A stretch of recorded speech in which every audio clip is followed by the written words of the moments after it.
Hello, wrestling fans, and welcome to another edition of NBC's 10 Count. I'm Steve Fall. On today's episode, I'm talking to, let me just get my voice ready. Can a microphone fall from the sky? No, they don't give me that. Mr. Anderson.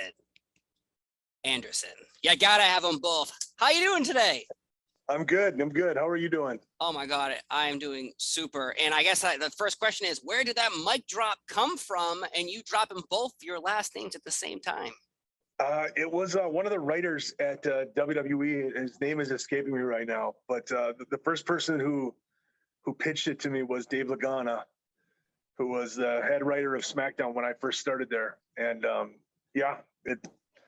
I'm glad that he pitched it to me. I'm glad that writer came up with that idea because I always say it's kind of crazy because I had wrestled for 6 years prior to making my debut. I've done a lot of independence and stuff, and nothing really changed other than the fact that I started saying my last name twice. So, and it worked out. It is. It did work out. That's wrestling, man. You find that one thing and it works out for you. But now, how did you get into wrestling? Was it a friend, a family member, channel surfing, perhaps? Yeah, I had a bunch of friends that I grew up with that loved wrestling, and I would always kind of give them a hard time about it.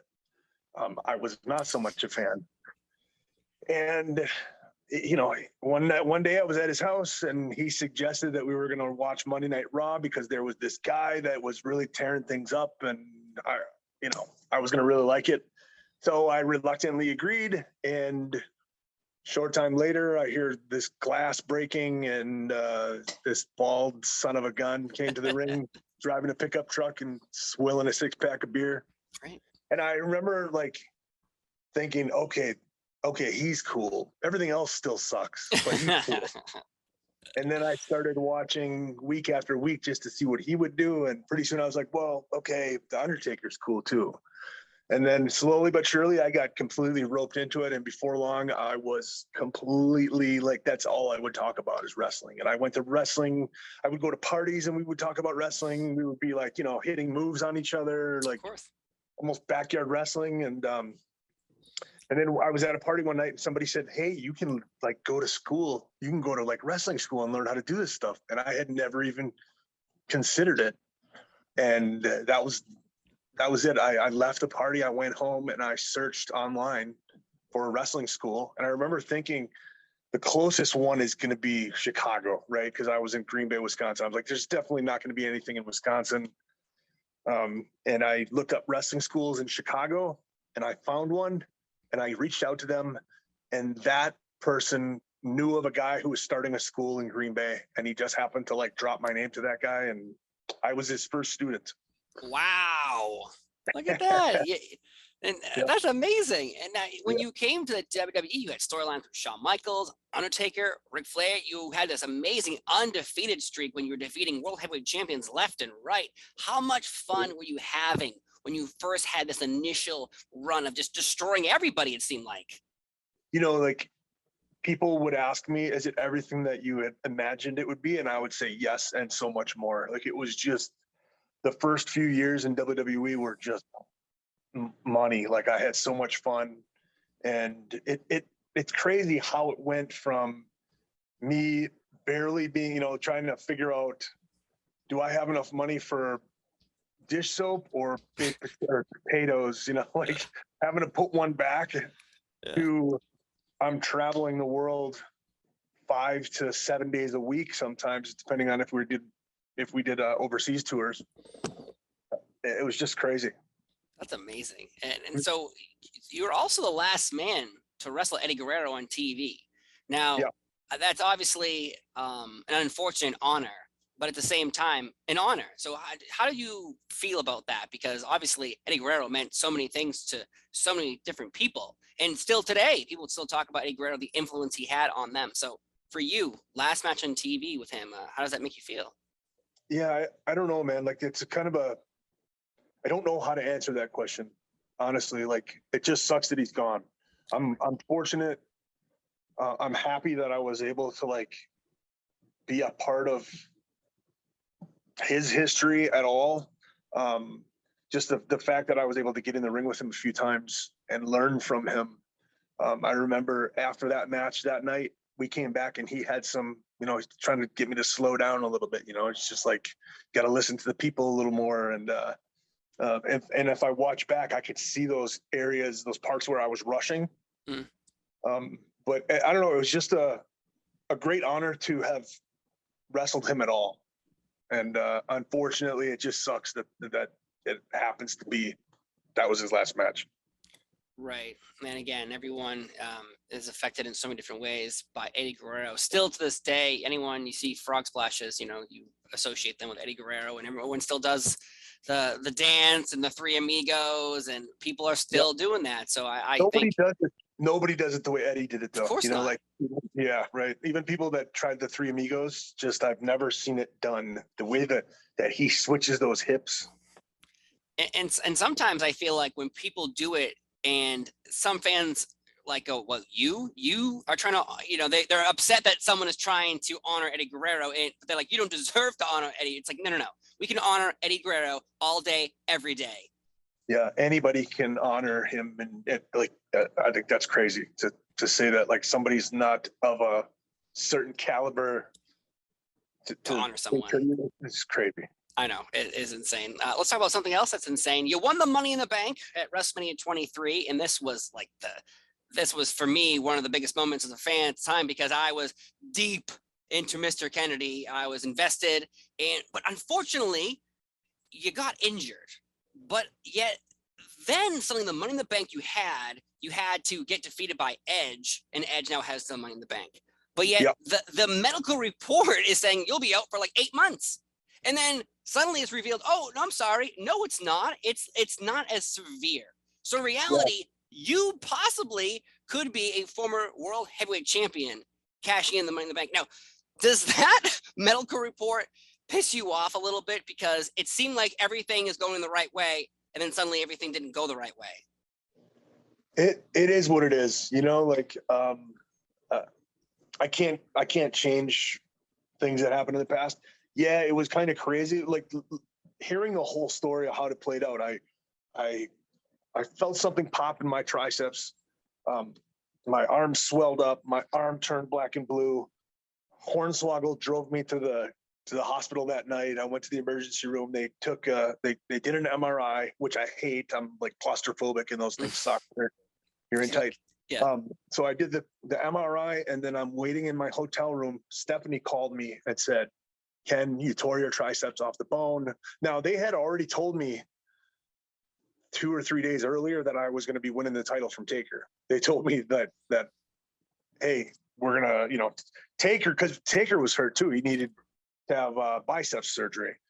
So we need this title off of Taker. What we're going to do is we're going to have him in this cage match. He's going to barely squeak out alive. Then somebody else is going to come out, beat him up some more, and then you're going to come out and cash in your Money in the Bank briefcase, and you're going to be the new champion. So I went home, I slept on it a couple of days, and then the next time I took a bump, boom, I feel something pop in my triceps. Anyway, go to the emergency room, get that MRI. Steph calls my phone. She says, you tore your triceps off the bone. You're going to be out for eight or 9 months. Unfortunately, we still need to get that title off of Taker. So they sent Vince's jet to come pick me up. I flew into Penn State, where Edge challenged me for my briefcase. And I remember I couldn't do anything. My arm was completely immobilized. So I really couldn't do much. So he came out and jumped me before the match, rolled me in the ring, rang the bell, ding, ding, ding, spear, 1, 2, 3. I gave it to him, and then the next day, I flew down to Birmingham, Alabama, and I'm sitting on Dr. Andrews' table, and he's just feeling my, he's feeling my triceps, and he was like, "That's not a tear." And I was like, "Excuse me?" He says, "No, I don't think that's a tear."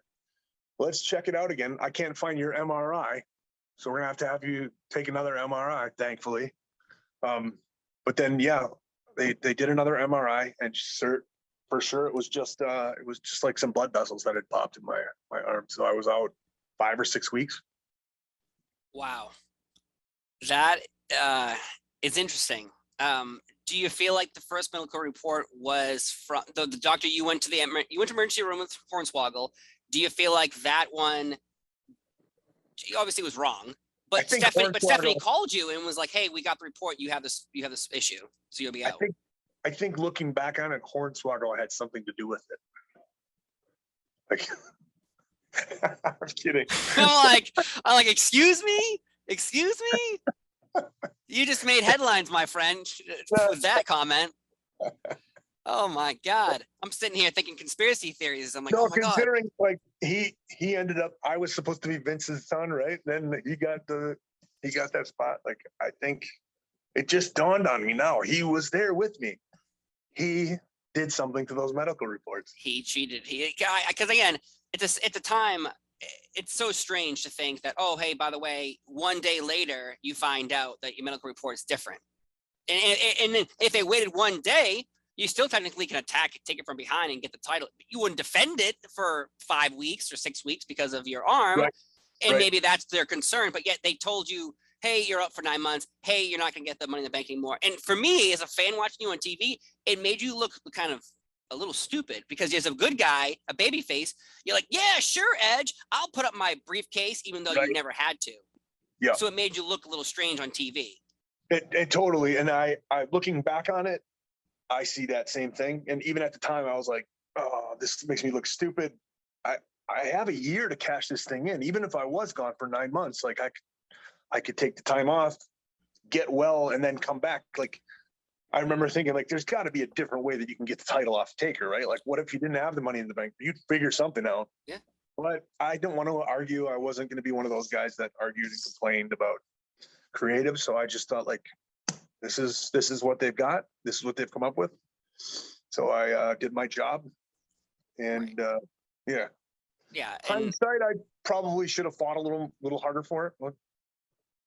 Right. I think, it's funny. I've talked to a few other people about certain like situations like this, and they always say I should have fought more. But this time, when your boss, your manager tells you to do something, you're an employee. You're like, okay, yes, whatever you need, boss.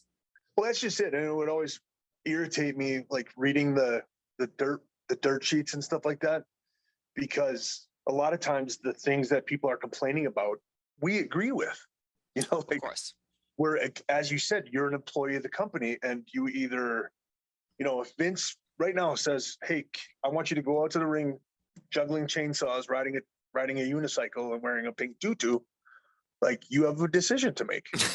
Right. What color tutu? Will it have polka dots? Yeah, whatever you want, sir.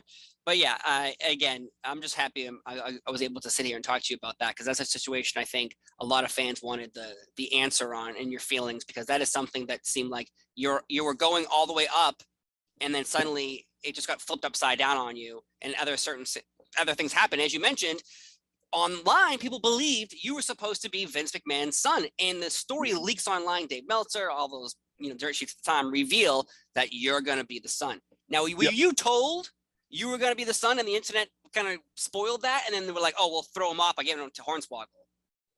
Yeah, no, I was told that it was going to be me, and we built TV that way for several weeks, and then I got in trouble, so I messed up, and then I got suspended for a month, I think. Yeah, I was suspended for 30 days. I want to say $10,000 fine. And that kind of threw everything off, because, like, literally the week that they were supposed to reveal that it was me was in Green Bay, Wisconsin, of all places. And then that happened. So it really threw a wrench into everything. And they just said, like, all right, we're going this way. And they had already stated that it was somebody in the company who had blonde hair. It was a male who had blonde hair. And that narrowed it down to Hornswoggle, me, and the Sandman. And so it was, essentially between the Sandman and Hornswoggle, and they chose to go with Hornswoggle. It also seemed like they were trying to reveal that Triple H might have been Vince's son, which would have made a very weird, awkward situation of, oh, I'm sorry, your son is Triple H, who's married to your daughter, Stephanie, who got married. Don't recall that. And had children. Was that at the same The Was that all reveal in the ring of Hornswoggle, Triple H is also in the ring, and so it's like down to 2 people, and Triple H is like, that's, if you miss it, he's hysterically laughing because he thinks it's the funniest thing in the world. But yeah, the internet definitely revealed it was going to be you, and then it wasn't you, and so people were like, aha, they changed. The internet is convinced that it got changed because the internet revealed the secret, and then they were like, oh really? Well, we're going to throw you off completely by giving it to Hornswoggle. No, that wasn't why. It was because I got in trouble. So okay. Yeah. And then there's other moments that people, again, we're gonna get down to nitty gritty right now.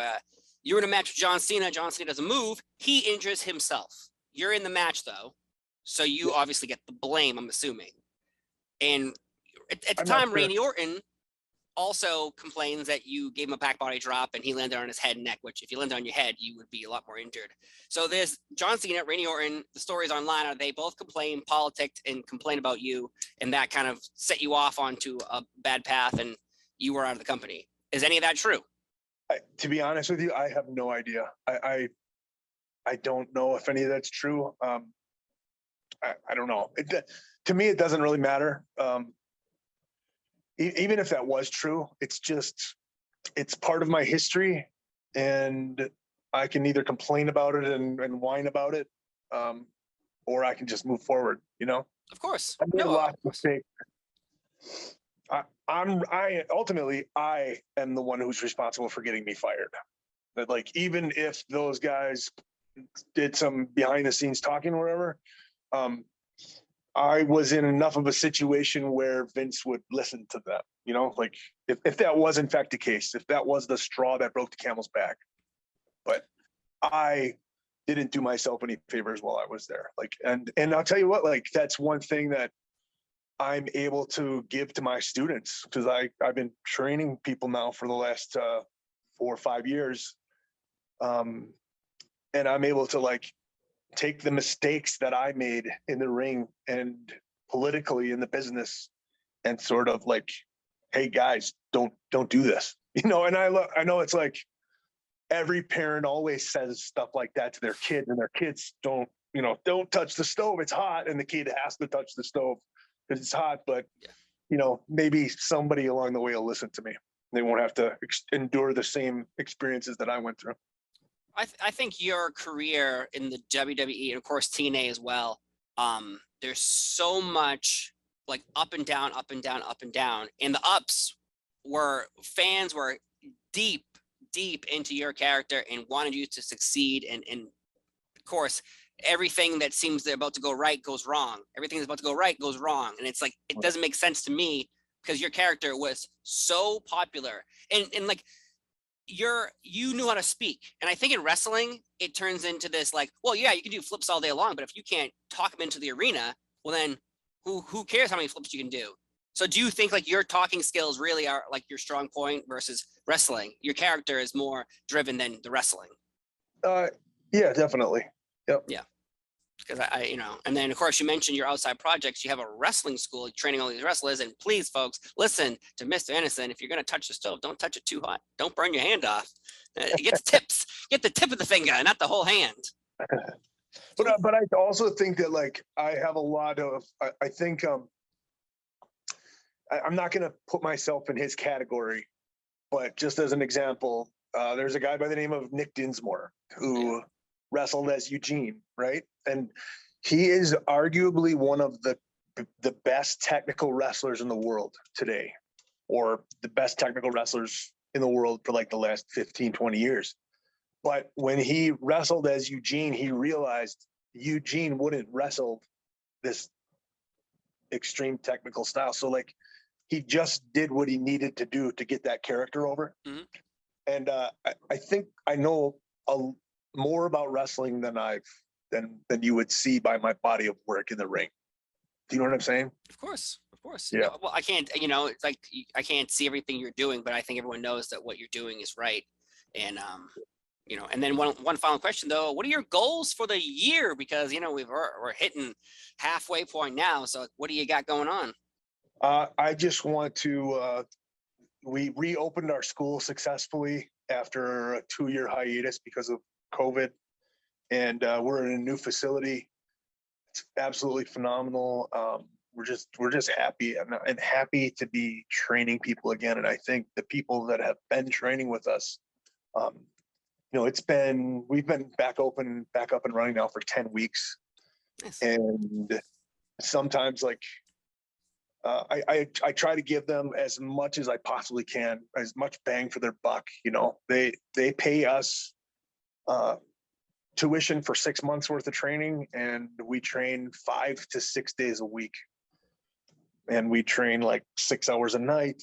And not everybody takes advantage of that, but everybody has the ability to take advantage of that. Like we have beginners on Mondays and Wednesdays, and we have advanced nights on Tuesdays and Thursdays, and then like we have promo nights and character development and stuff like that on Friday nights, and film review, and then Saturday is just kind of a makeup day.